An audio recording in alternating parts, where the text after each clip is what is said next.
Now we have the next integral. Here it says x plus 2 is there, and in division you have 2x square plus 6x plus 5 is there. अब सबसे पहला काम आपने क्या करना है, यहाँ पे न्यूमरेटर भी है डिनोमिनेटर भी है, बट सब्स्टिट्यूशन तो नहीं यूज कर पा रहे. ऐसा सब्स्टिट्यूट करेंगे तो ऊपर वाला पार्ट तो नहीं आएगा, तो इसमें हमने कौन सा फॉर्मूला यूज करना है, as we have x plus 2, तो ये दो पार्ट्स में स्प्लिट होगा. That would be a derivative of the numerator, which is 2x square plus 6x plus 5, then plus b would be there. So we have x plus 2, right side पे a आएगा, derivative लोगे तो क्या value आ जाएगी, 4x plus 6 plus b would be there.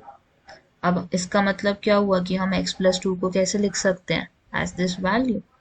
अब यहाँ पे हमें कोफिशिएंट्स को दोनों तरफ इक्वेट करना है, coefficients of x and constant terms from both the sides. अब यहाँ पे I can clearly see x वाली टर्म्स कौन सी हैं, x वाली तो 1 ही है, मतलब x के आगे कुछ नहीं लगा हुआ, इसका मतलब 1 है. राइट साइड पे a 4x है तो 4a हो जाएगा. So I would get a की वैल्यू एज 1/4. सेकेंड क्या बनेगी हमारे पास, 6a plus b is there. Left side पे हमारे पास क्या है, 2 इज देयर. a की जगह क्या सब्स्टिट्यूट कर सकते हो, 1/4 plus b is equal to 2.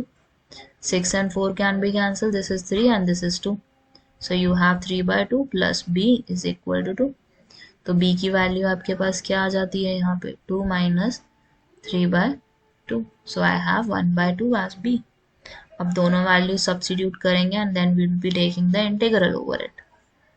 सबसे पहले I have x plus 2 in division 2x square plus 6x plus 5 is there, dx is there. अब इसको एक्सपैंड करते हैं, x plus 2 को हम कैसे लिख सकते थे, as a into 4x plus 6, और डिवीजन में क्या आएगा आपके पास, 2x square plus 6x plus 5 is there, integral with dx.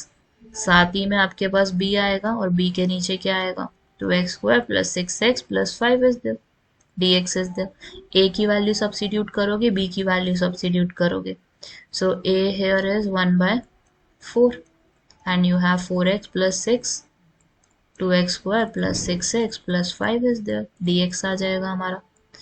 b वाली सिचुएशन में हमारा क्या है, हाफ इज देयर, इंटीग्रल का साइन आएगा, dx न्यूमरेटर में रहेगा and denominator would have 2x square plus 6x plus 5.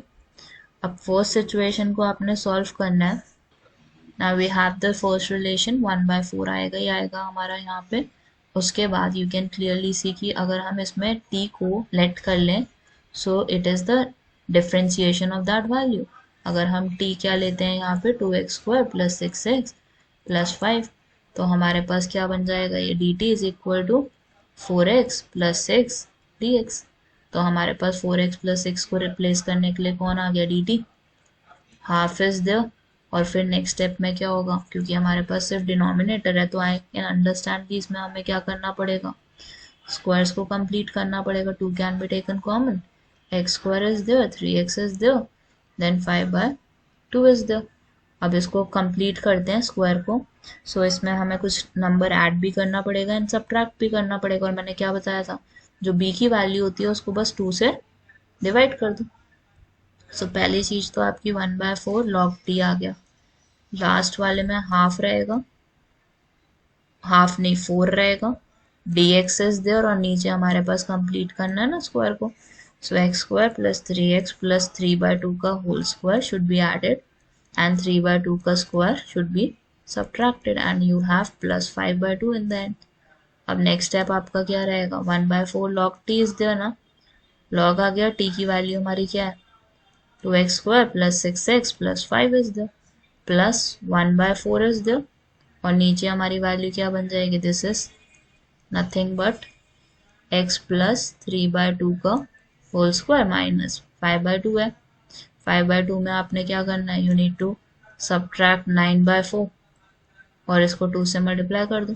10 minus 9 is there which is nothing but 1/4, और 1/4 किसका स्क्वायर होता है, 1/2 का.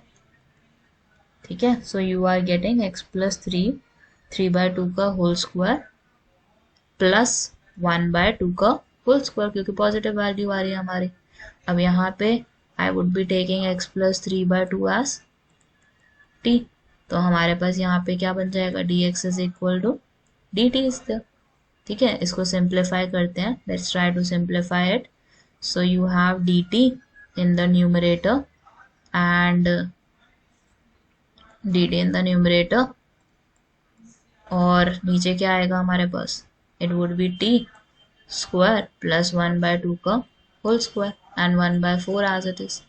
तो हमारे पास यहाँ पे वैल्यू क्या आ जाती है, आई वुड बी हैविंग 1/4, और ये tan इनवर्स का फॉर्मूला होता है, किससे मल्टीप्लाई करते हैं, a से। सो tan inverse t/2 is the, ठीक है। अब दोनों को कंबाइन कर दो अपने आंसर्स को, पहले वाले इंटीग्रल के आंसर को और सेकंड वाले इंटीग्रल के आंसर को। 4 और 2 को कैंसिल करो, सबसे बड़ी बात है हमारे पास यहाँ पे 2 आ जाएगा। So I have 1/4 log of 2x² plus 6x plus 5 is the, plus 1/2 tan inverse t है ना, t की जगह क्या पुट करोगे आप लोग, x plus 3/2 divided by 2 plus a constant. So we can understand that this would be the whole value for this question. This is the answer here.